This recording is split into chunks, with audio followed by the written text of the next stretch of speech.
Buenas tardes a todos nuevamente, gracias por acompañarnos en esta tarde del día de hoy. Para el grupo de interés en ultrasonido enfocado de la Universidad Nacional de Colombia y el Hospital Universitario Nacional, es un placer tenerlos nuevamente. El día de hoy tenemos un invitado muy especial, internacional, el doctor Abhilash Koratala, que es director de imágenes clínicas de nefrología del Colegio Médico de Wisconsin y que es adicionalmente editor y fundador de la iniciativa NephroPOCUS, la cual ustedes pueden consultar en internet. Es una iniciativa muy parecida a la nuestra, que enseña a nivel global ultrasonido enfocado específicamente en el tema de la nefrología. Ellos vienen trabajando ya hace algún tiempo en todo este tema de y ultrasonido enfocado, y cómo esto ayuda y contribuye a la evaluación del paciente críticamente enfermo y específicamente en este contexto la lesión y el estudio de la lesión renal aguda. Ellos fueron los ganadores para este año de los premios en innovación de educación de la Sociedad Americana de Nefrología. Es un placer para nosotros tenerlo aquí en el día de hoy. For the people who are seeing in other countries, it's a pleasure to present today Dr. Abhilash Koratala. It is the Director of Clinical Imaging for Nephrology at the Medical College of Wisconsin. He is also the founder and editor of NephroPOCUS, which is an initiative to teach point-of-care ultrasound. He also is the year winner of the American Society of Nephrology Innovation and Kidney Educations. It's a great honor to have him today. It's a pleasure to present Dr. Abhilash Koratala.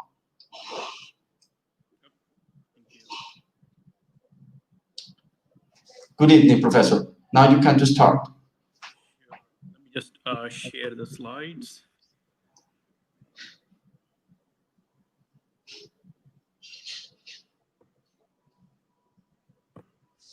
Okay.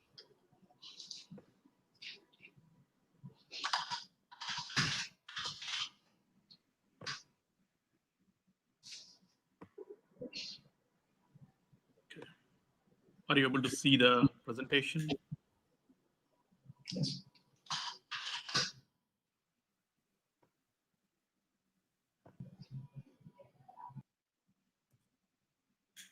Is the presentation visible? Hello?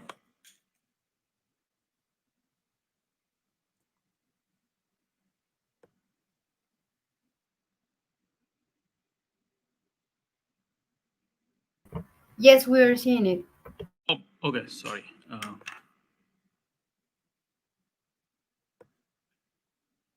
Okay, so we're talking about point-of-care kidney ultrasound in acute kidney injury. I hope I got that Spanish title correct. I do not have any conflicts of interest. So we'll start the topic right away. So why should we perform kidney ultrasound in acute kidney injury?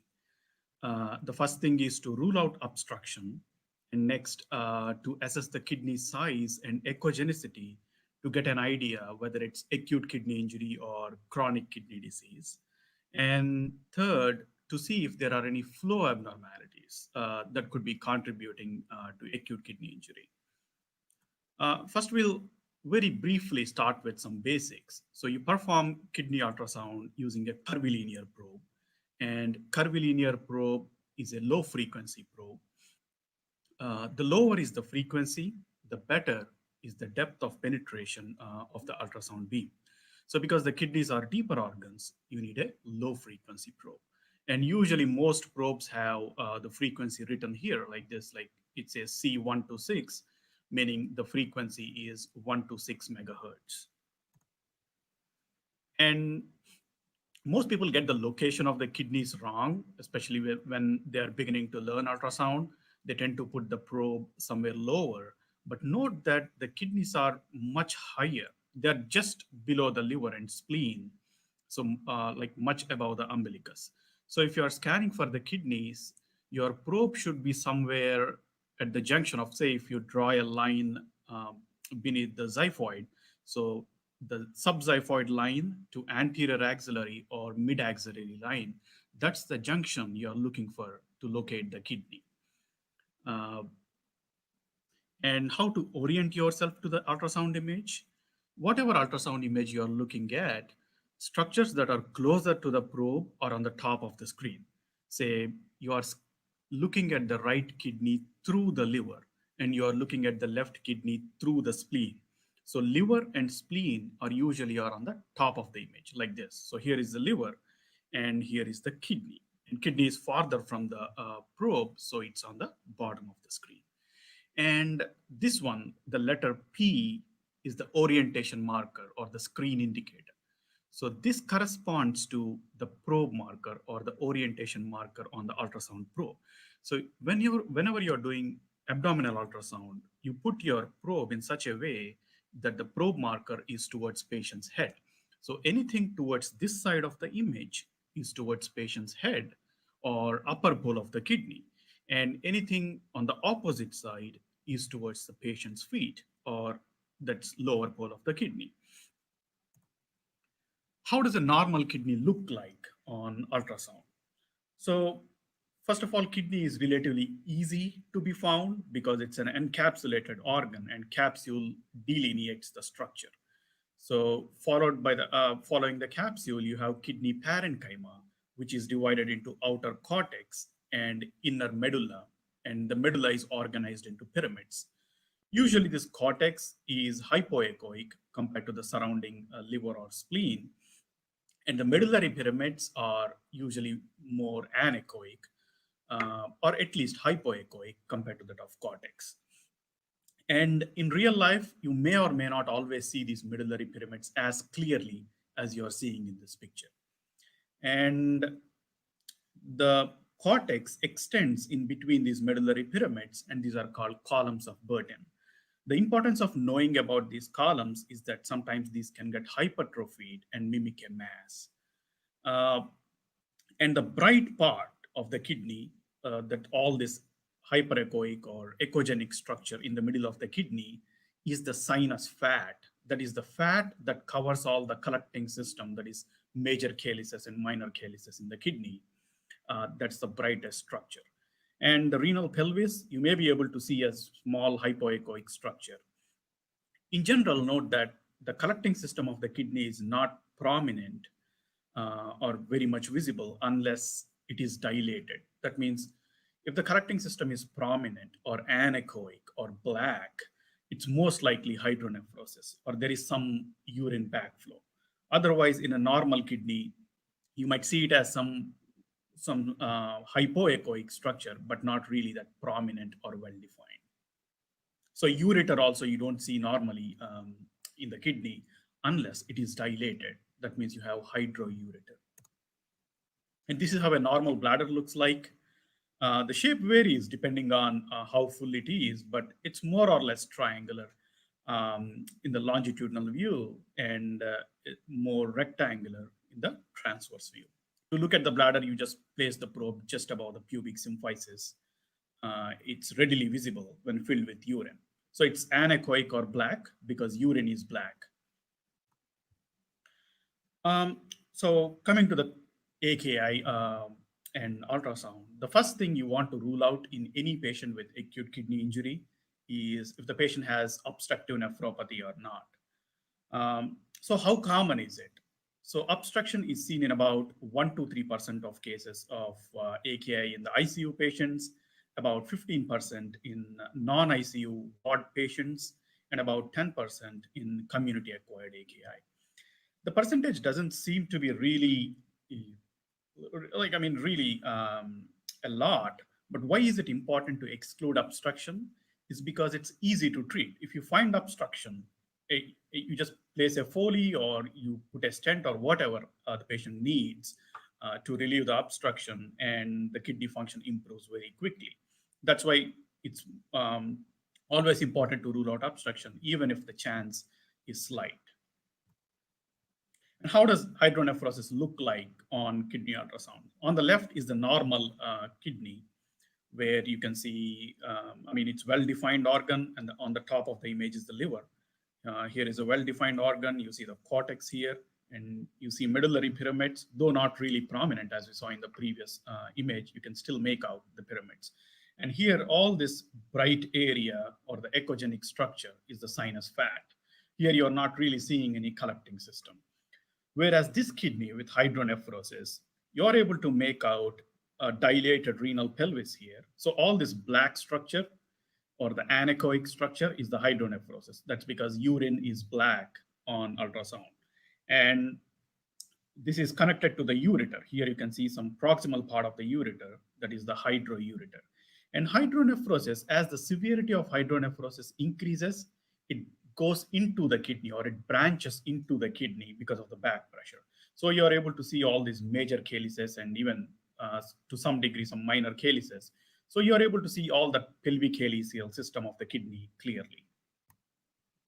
How do we grade hydronephrosis? We call it qualitative grading because we really don't measure the exact hydronephrosis extent, but we just say it appears mild, it appears moderate like that. So here in the first image, this is a normal kidney.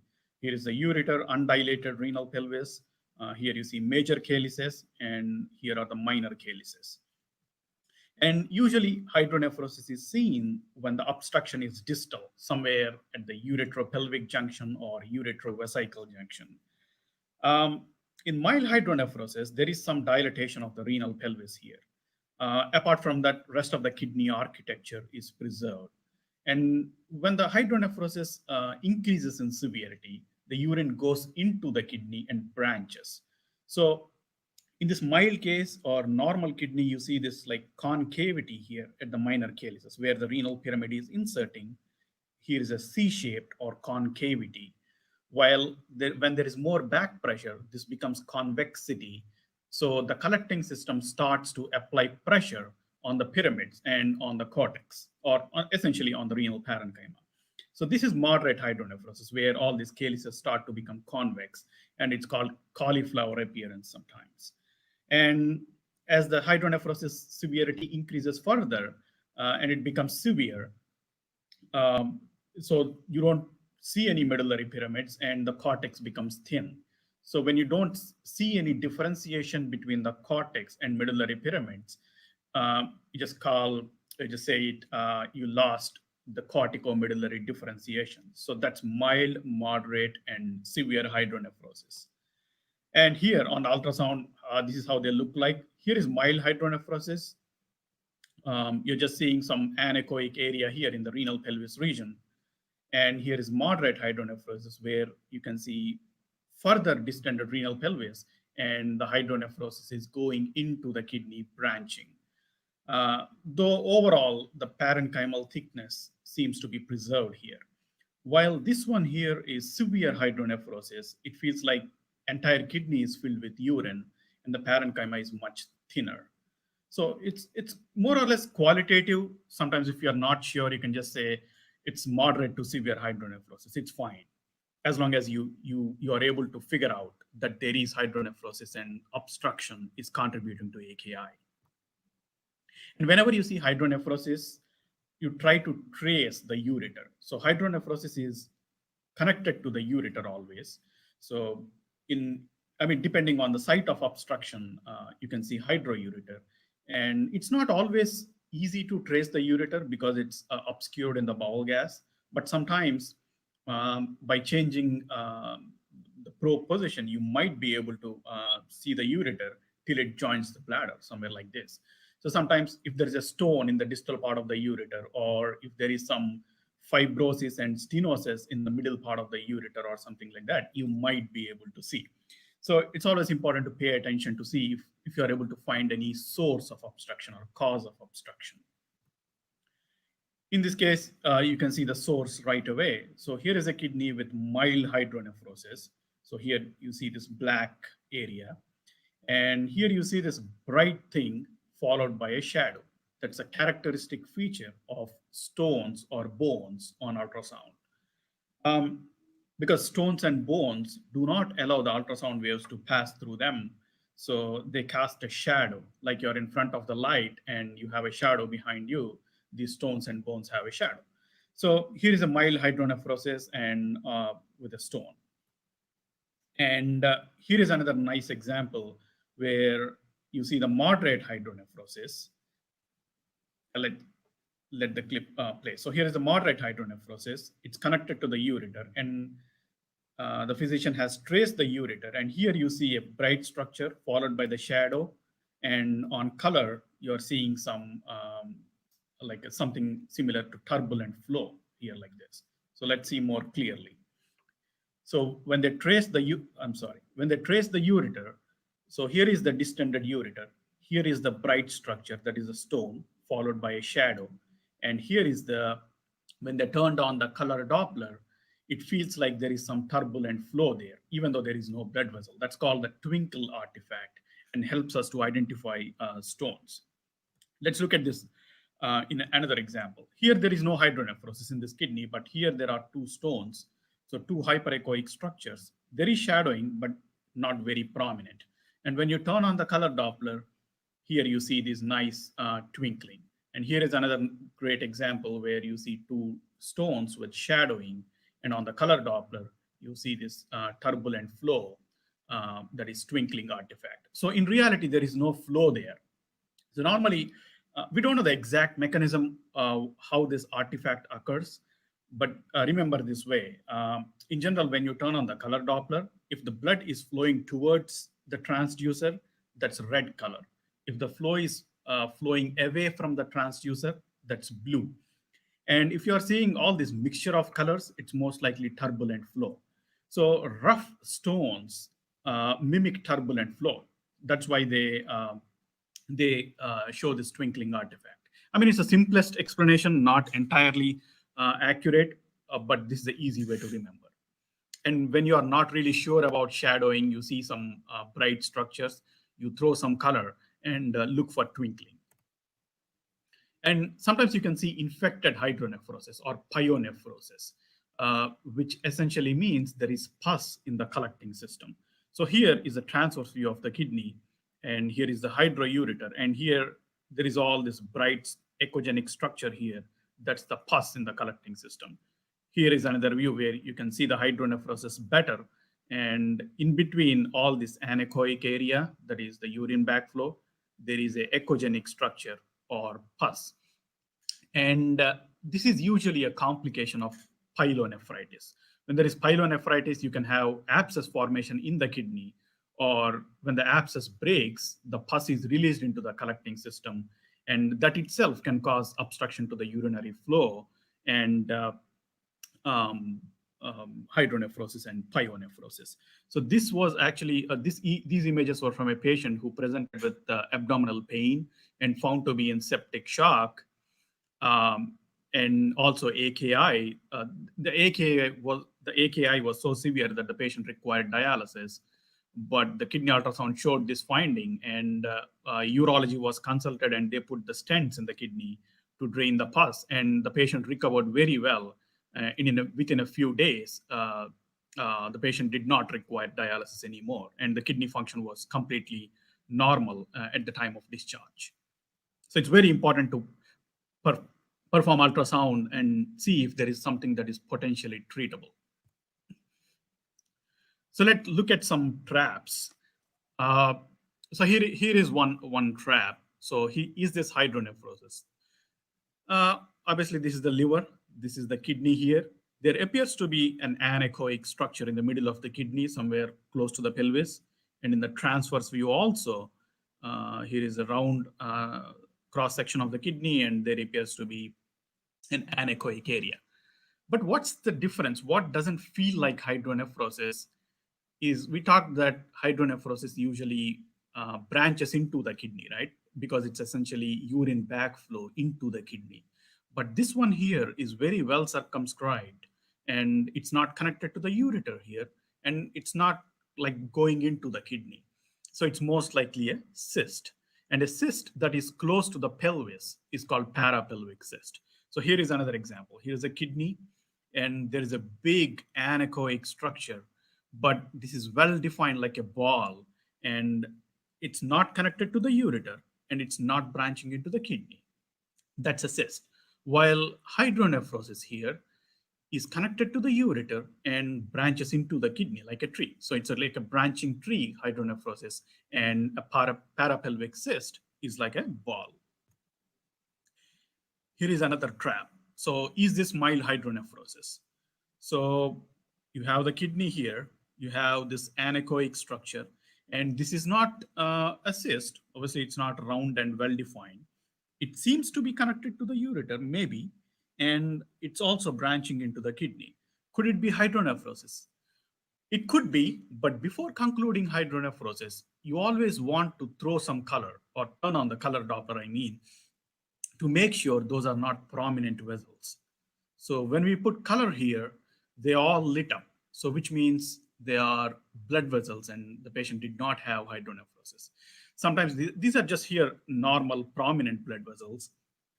And sometimes you can also have arteriovenous malformation mimicking hydronephrosis. So be careful, and before concluding anything, always put some color Doppler. Sometimes you see blood vessels, and sometimes you might be able to identify the stones by twinkle artifact like we talked before. And here is another trap. So this one here, here is the kidney, and this one here is the anechoic structure in the pelvis looking like hydronephrosis. And it's not like a cyst, it's not round and well-defined. It seems to be connected to ureter, and it seems to be a little bit branching. We don't know exactly. And on the transverse section also, there appears to be an anechoic structure here. And we turned on the color Doppler and there was no flow. So this is not like any AV malformation or vascular structure. So what is this? So here is some clue that this anechoic structure seems to be a little bit outside the kidney. Normally, the pelvis is within the kidney, right? And this one seems to be slightly outside. That's called extrarenal pelvis. So look at the CAT scan of the same patient. So here is a normal collecting system. The pelvis is inside the kidney. It's surrounded by the kidney, the sinus fat here, and the parenchyma here. But this one here is located little bit outside the kidney. And so this one here, when the pelvis is inside the kidney, it's compressed by the kidney parenchyma and it does not dilate when there is urine.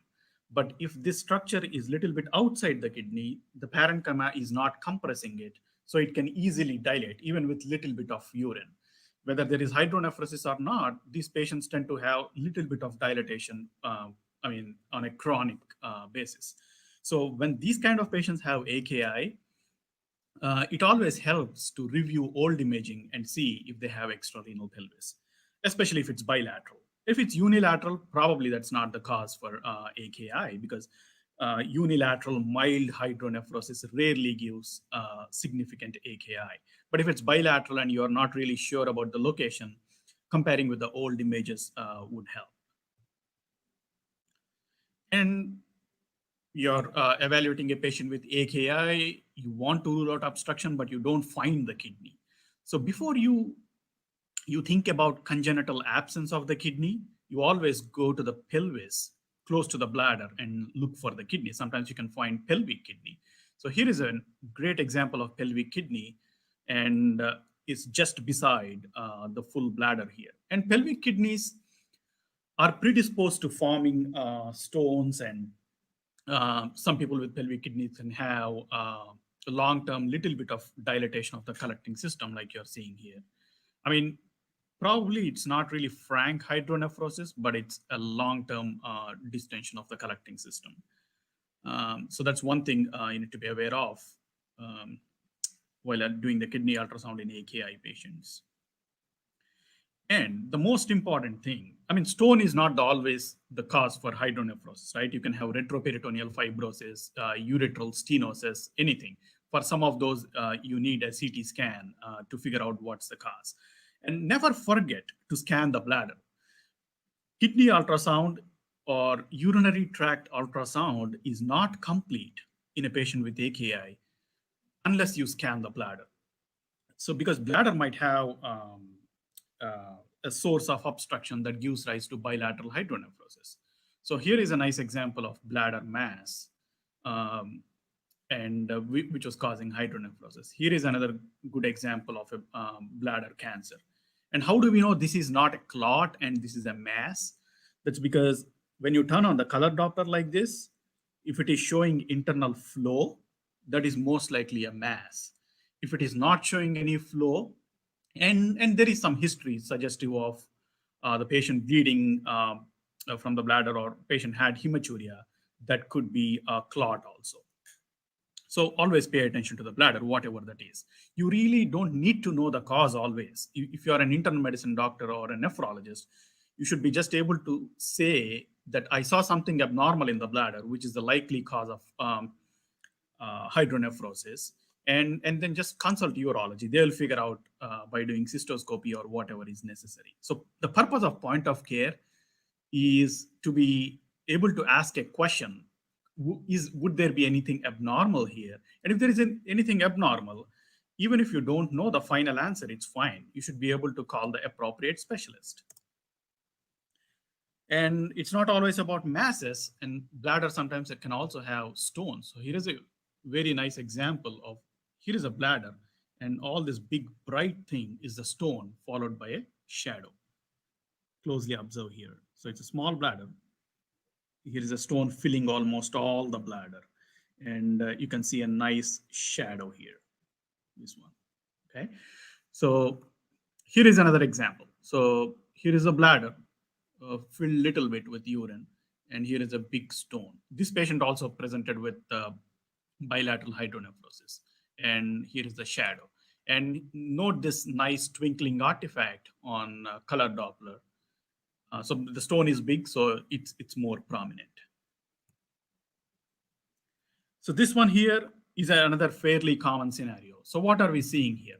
So this is a patient with AKI who already has a Foley catheter. You might think if the patient has Foley catheter, obstruction is ruled out, but that's not the case always. So even if the patient has Foley catheter, always try to scan the bladder, because here, this one is the balloon of the Foley catheter that you fill with the fluid. But still, the bladder is full. You see, like bladder is filled with all this anechoic urine. So that means there is obstructed Foley catheter. So you compare this one here. So this is the bulb of the Foley catheter. This is the one. And here, the whole bladder is still filled with urine. Normally, if you have a Foley catheter and it's draining fine, the bladder should be pretty much decompressed like this. So here is the Foley catheter balloon, and you might see a little bit of urine around that, but nothing really prominent. And the bladder is decompressed around the Foley balloon. Okay. This is very, very common, especially happens in people who have hematuria and blood clot formation, and those blood clots will obstruct the Foley catheter. Okay, so we are done with the obstruction and the common scenarios associated with it. So we'll quickly take a look at the kidney size, how and echogenicity, how it can help with AKI and CKD differentiation. So normally kidney length is the end-to-end measurement. It's about 10 to 12 centimeters. It depends on the patient's height. So taller people have longer kidneys. And in terms of thickness, from outside of the kidney to the base of the medullary pyramid, that's the cortical thickness. Normally, it's about 0.7 to 1.1 centimeters. In general, as long as you remember it's about 1 centimeter, that's fine. And parenchymal thickness means outside the kidney to the base of the pyramid. Or if you don't see the pyramid, just outside of the kidney till you see the sinus fat. That's almost twice as much of the cortex, and it's about 1.4 to 2 centimeters. So cortical thickness, about 1 centimeter. Medullary parenchymal thickness, about 1.4 to 2 centimeters. And the kidney length, 10 to 12 centimeters. So how do these things help differentiating acute from chronic kidney disease? Is usually chronic kidney disease tends to have smaller kidney size and thinner kidneys compared to patients with acute kidney injury. Though there are some chronic kidney diseases like where something deposits in the kidney, like multiple myeloma or diabetes because of hyperfiltration, they can still have larger kidneys. And more points to know about kidney size. Women usually have smaller kidneys than men by 0.5 centimeters. That's because probably women are less tall compared to men. And usually if you're dealing with younger people, kidney size less than 10 centimeter or kidney length less than 10 centimeter is very uncommon.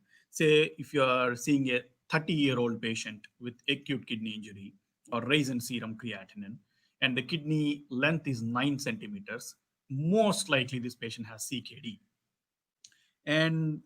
But the kidney size tends to decrease after the age of 60 years. So older people tend to have a little bit smaller kidneys. In one study, which looked at people who have creatinine of more than 3 milligrams per deciliter, the kidney length was about 11.2 centimeters in those patients with AKI and about 9 centimeters in patients with CKD. And echogenicity. Echogenicity, when we are talking about echogenicity, we are talking about cortical echogenicity. How bright or how dark is the cortex compared to that of liver on the right side and compared to that of spleen on the left side.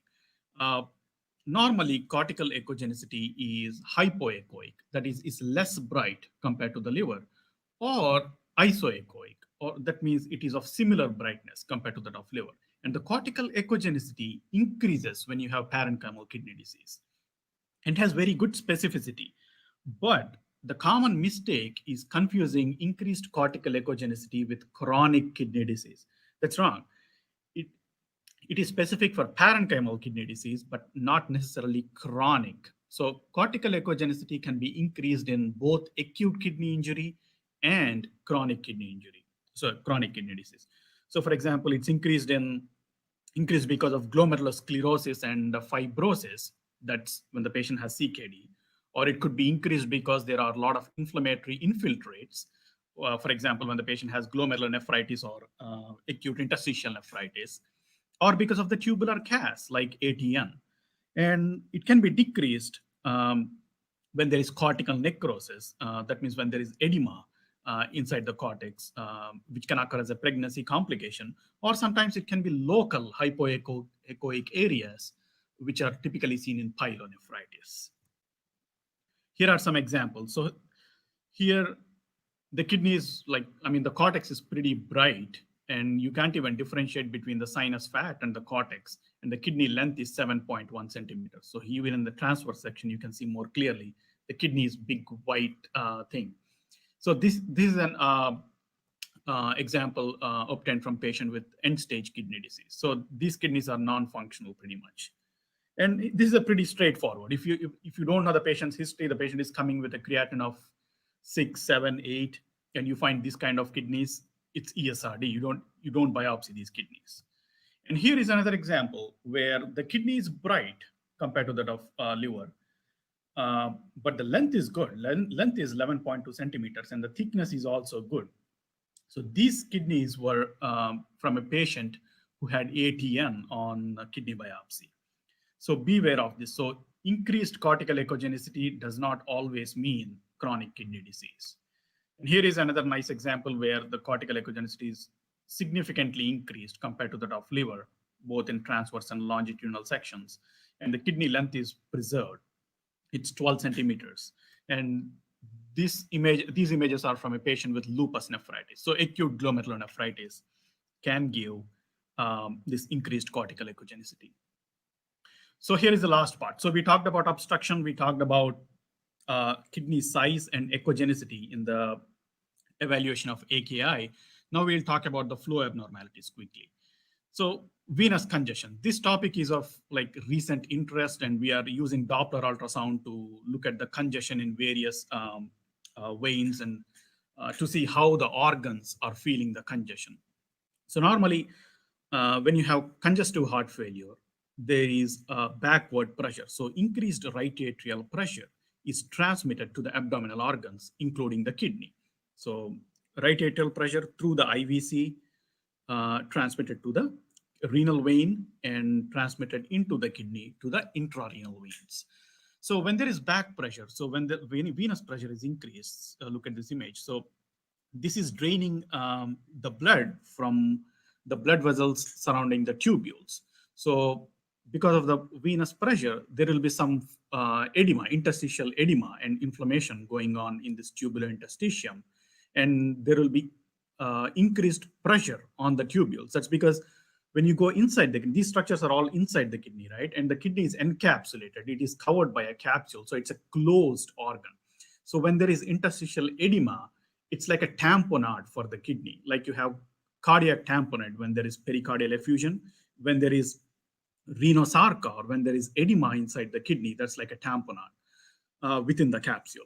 So the tubular pressure increases. When there is more pressure in the tubule, there is reduced ultrafiltration gradient. That means the GFR falls.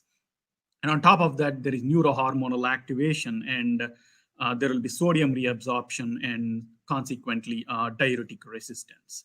So this is how venous congestion affects the kidney. Like I said, it is more helpful to scan or Doppler the intrarenal veins or intrarenal vessels, because that's where the kidney parenchyma is really feeling the backward flow. So while doing the Doppler, which blood vessels do you ultrasound. So you want to assess the flow in the interlobar blood vessels. That's the first choice. And if not possible, segmental vessels. So there is a renal artery and vein here. So branching out here into segmental vessels. So artery and vein are combined, right? I mean, they go parallel, hand in hand. And here is the interlobar vessel. So somewhere here, so beside the medullary pyramids, that's where you want to measure the flow. And here there are arcuate vessels. You can measure those also if possible. But usually these interlobar vessels are more in parallel to the Doppler beam, and you tend to get better tracing. So to get the intrarenal Doppler, you first get a nice, good two-dimensional view of the kidney, that is a grayscale image, and turn on the color Doppler. And you locate the vessel. So in this kidney, so here is all the sinus fat, and here is the parenchyma. So medullary pyramids are somewhere here. So these are the interlobar vessels. So this one, you can, so now you turn on the pulse wave Doppler. So you get a line like this with an opening. This is the sample volume. So you place that sample volume on the vessel of interest, that is the interlobar vessel here, and you get a tracing. And normally, most of the time, because these blood vessels are so small, you get both arterial and venous tracings. So here, the red is towards the probe. The probe is on the top of the image. So red is towards the probe. That means red are all arteries and blue are veins for the most part in kidney. And red corresponds to above the baseline waveform when you look at this Doppler tracing, and blue corresponds to below the baseline waveform. So above the baseline is the arterial tracing. Here you can see the systolic flow and the diastolic flow. You see a peak here that is systolic, and this flow here is the diastolic. So having simultaneous arterial flow helps you to identify the phases of cardiac cycle. So venous waveform is pretty continuous in a normal kidney. So that's what you need to know. Venous flow is continuous. And here are more examples of normal venous flow. Here, you did not have a simultaneous arterial tracing, but a nice continuous venous tracing. Here is another example. This notching here is normal. I mean, you can have a little bit of notching at the end of each cardiac cycle. And here is another example of normal venous flow. So what is abnormal venous flow? As the venous pressure increases, there will be more pulsatility. So here is normal. And as the right atrial pressure increases, it becomes more pulsatile. These notches are more prominent, and there is notching in between the cardiac cycle also. And as the pressure increases further, you have two distinct waves here. One venous waveform here that corresponds to the systole, and another venous waveform here that corresponds to the diastole. So the first wave is called the S wave or the systolic wave, and the second wave is called the D wave or the diastolic wave. And as the pressure increases further, S wave becomes smaller than the D wave. And eventually the S wave is reversed and you'll be left with only the D wave. That means the wave or the venous waveform that corresponds to the diastole. When you see only D wave below the baseline, that's very significant right atrial pressure. That means there is flow towards the heart only during diastole. That's bad. So here is another nice illustration that shows normal right atrial pressure corresponds to continuous venous waveform. And as the RAP increases, it becomes more pulsatile. And then you can see two distinct waveforms, S wave and D wave. S is usually bigger than the D. And as the pressure increases, D becomes greater than S. And then S disappears below the baseline, and you're left with only D wave. And when you are left with only D wave, that's called the monophasic pattern. That's the worst right atrial pressure. And there was this one study where they looked at heart failure patients, both inpatient and outpatient. It's a Japanese study. They found that monophasic waveforms were associated with significantly higher right atrial pressures. They did cardiac cath to confirm that. And also, patients with monophasic waveform had worse outcomes in terms of hospitalizations for heart failure and deaths compared to people with biphasic, and also compared to people with continuous waveforms. So here is a monophasic waveform. So it's higher probability and of endpoint, and the biphasic little better, and the continuous is the best prognosis. Intrarenal venous Doppler is typically used in combination with other venous assessment. You're all familiar with the VEXAS or the venous excess grading. Dr. Eduardo has given you the talk recently about that. I'm not going to details, but in the latest study, when the IVC is enlarged, including assessment of the hepatic vein, portal vein, and intrarenal vein, and demonstrating severe flow abnormalities, has shown to be associated with the AKI. Essentially, it's a way of showing how the organs are feeling the congestion. If the IVC is big, we only know that the right atrial pressure is probably higher. It could be chronic or acute. You don't know if the organ is feeling it or not. But if you say the hepatic vein is pulsatile, the portal vein is pulsatile, intrarenal vein shows monophasic pattern, then you can say it's most likely congestive AKI and treat accordingly. And the last part is the resistive index, looking at the arterial waveform now. So, I mean, this question is frequently asked about, I mean, there is so much interest because there are so many studies published about resistive index and evaluation in the kidney injury. But anyway, so let's see what it is. So we know that here is the arterial waveform above the baseline, and here is the venous waveform. So here is the peak systolic velocity, the top portion of the systolic wave. And here is the end diastolic velocity. And the resistive index, or RI, is calculated by the formula peak systolic minus end diastolic divided by the peak systolic velocity. It's something like same thing as calculating the ejection fraction in the heart. So in other words, you can say it's big number minus small number divided by the big number. And normal resistive index is less than 7. Normally it's about 0.56 to 0.66. Okay, so it's a measure of the resistance offered to the blood flow inside the kidney, and it can be elevated in any cause. Let's see. I mean, resistive index is pretty non-specific.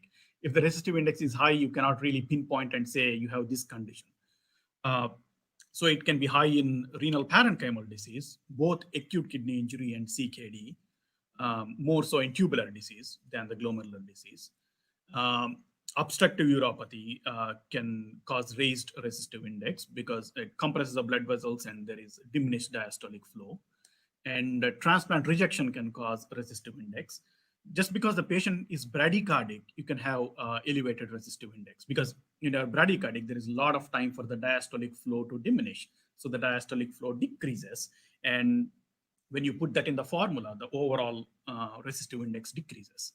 And it can also be just high in elderly patients who have widespread atherosclerosis. So it's very non-specific. It's elevated in many things, right?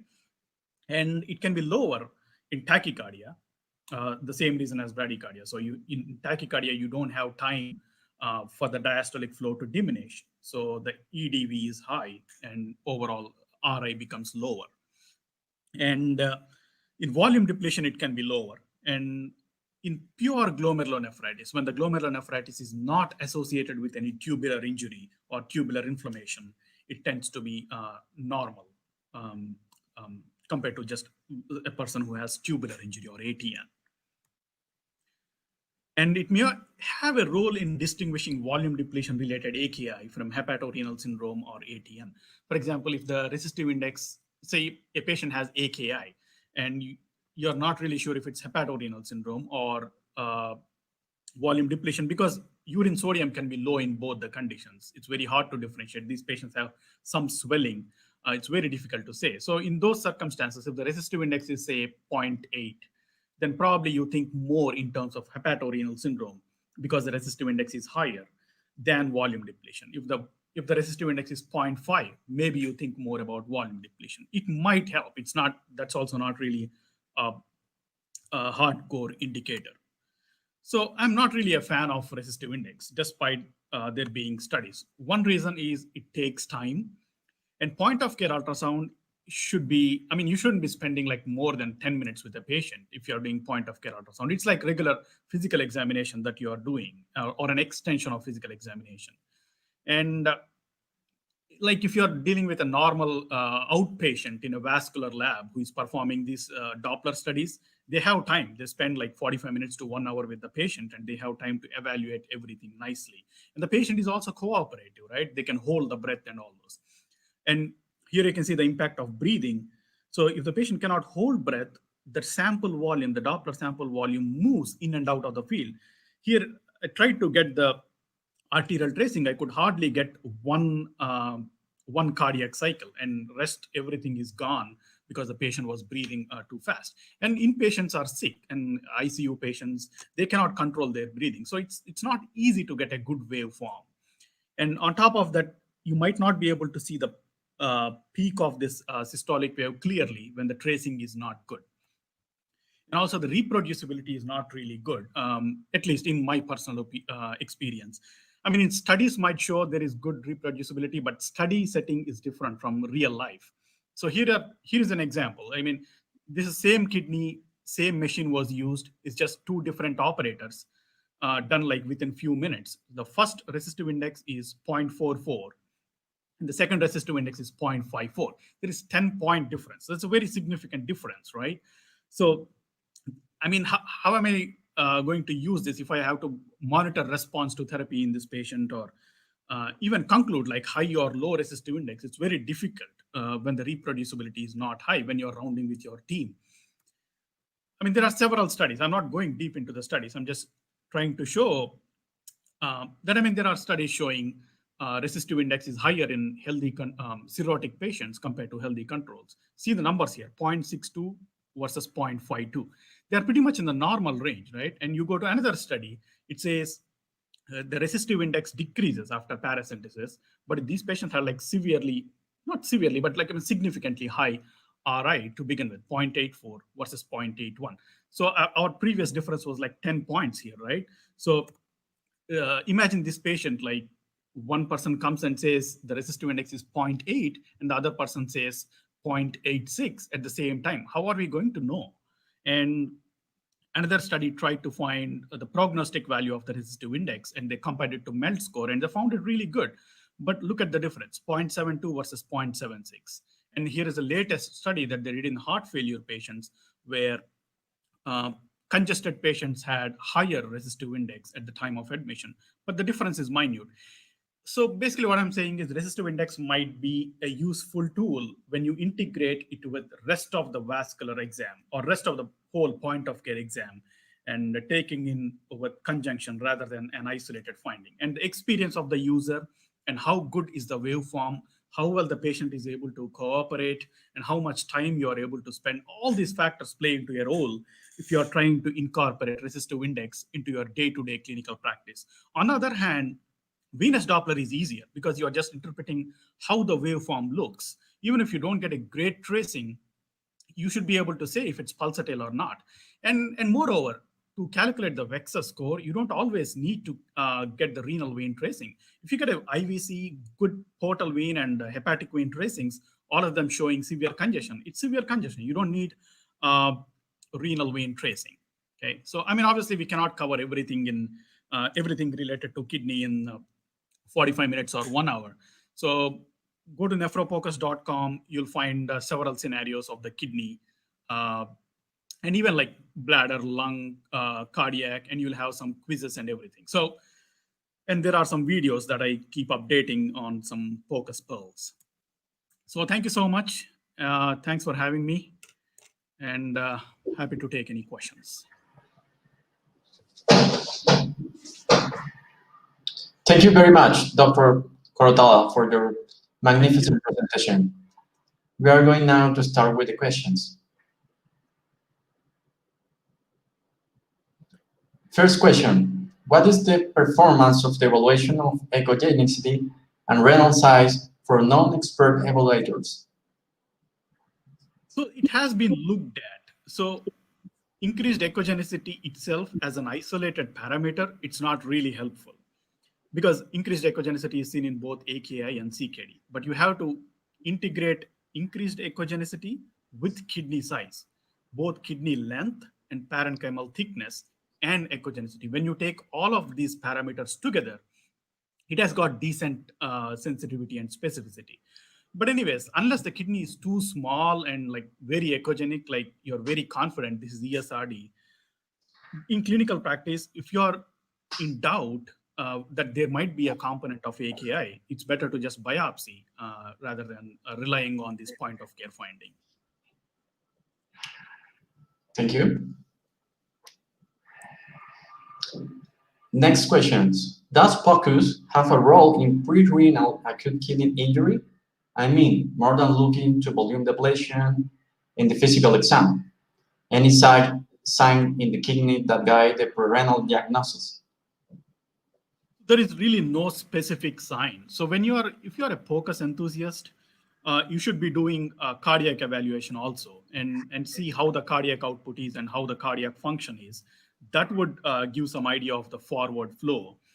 And the resistive index might be lower. But again, like we talked about, that's very non-specific also. And I mean, pretty much like you have to take everything into consideration. So first look at if the patient is tachycardic or not, and what is the stroke volume.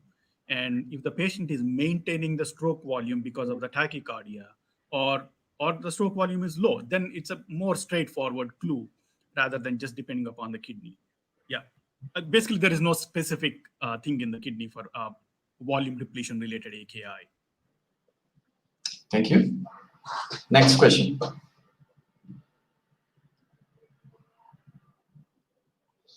Do you recommend assessing aortic VTI in patients with hemodynamic acute kidney injury in every patient? Yeah. I mean, if possible, yes. And especially it's helpful when the patient initially presents rather than you being a nephrologist and seeing the patient like few hours after presentation, after multiple people saw the patient and gave fluids and all those things. So, but if you are seeing the patient initially when they came in, it really helps. Basically, VTI is nothing but a surrogate for stroke volume, right? So you want to know if the stroke volume or VTI is adequate. And the second thing you want to know, I mean, if it's low, it's low. It's less forward flow. Or if it's normal, you want to see if the patient is maintaining the normal VTI because of the increased heart rate. So in that case, it might be pre-renal, and also make sure there is no venous congestion and all those things, and go from there. And why the VTI is low and all those. Thank you. In sepsis, venous congestion is a common mechanism of acute kidney injury. It is a common mechanism, especially because any patient suspected to have sepsis tends to receive a lot of fluids at presentation. So that's iatrogenic volume overload is very common, and it is associated with worse outcomes. So any patient with sepsis, we need to be careful about how much fluid we are administering. And before ordering one more bolus, just because the patient has AKI, you want to know how much fluid the patient already has received in the ER, and check for venous congestion and check for whole vexus, and see if the patient is tolerant to fluids or not. Next question. IBC with cardiac assessment and cutaneous physical exam give you a good idea of volume? Of course, yeah. That's Dr. Rolla saying his opinion. He's the expert superstar of vexus. So basically, he's saying you should include cutaneous physical examination in addition to your POCUS, and that gives you overall a good idea of the volume status.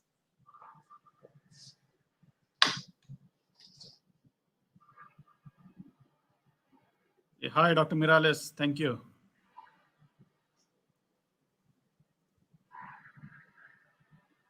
Next question. Any technical tip for renal Doppler?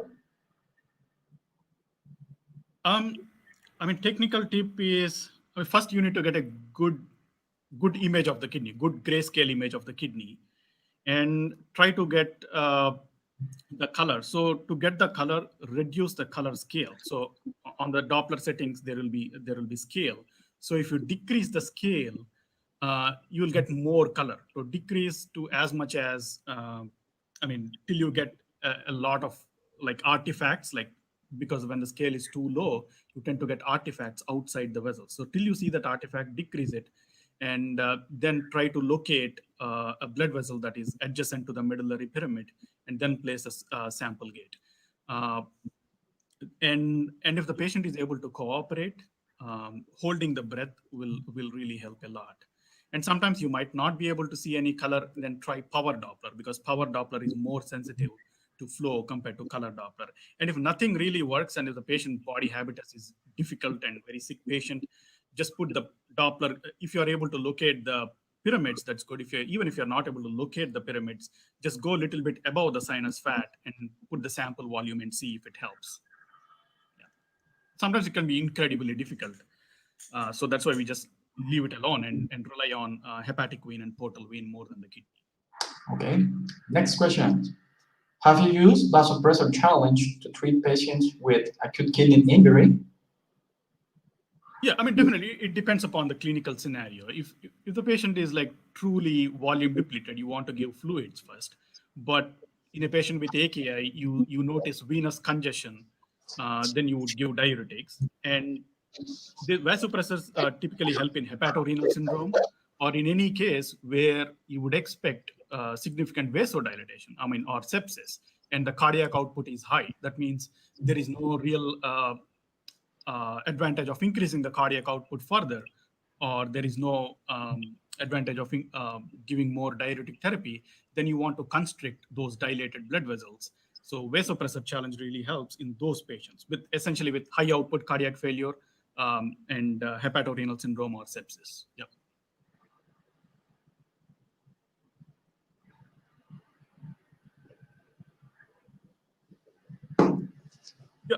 Yeah, assessing the B lines, absolutely. I mean, volume status assessment is never a single organ thing.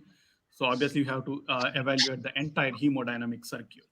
I mean, if you're good with Doppler echocardiography, like the critical care physicians, it's good. Even if you're not good, at least assessing the lungs would help, because lung exam is very, very simple. So assessing the B lines would help in the overall volume status assessment.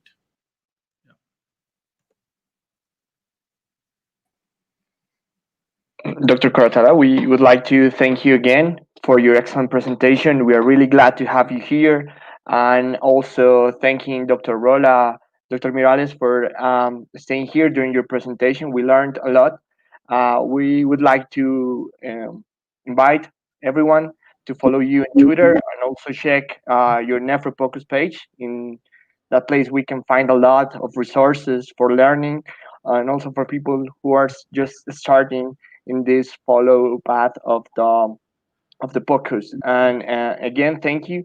We're really glad to have you here. Hope to see you again in this space. And thank you. Thank you. Yeah, hope to see you again. Thank you, Professor. Bueno, muchas gracias a todos por su asistencia. Esperamos haya sido de su agrado la excelente charla del doctor Koratala.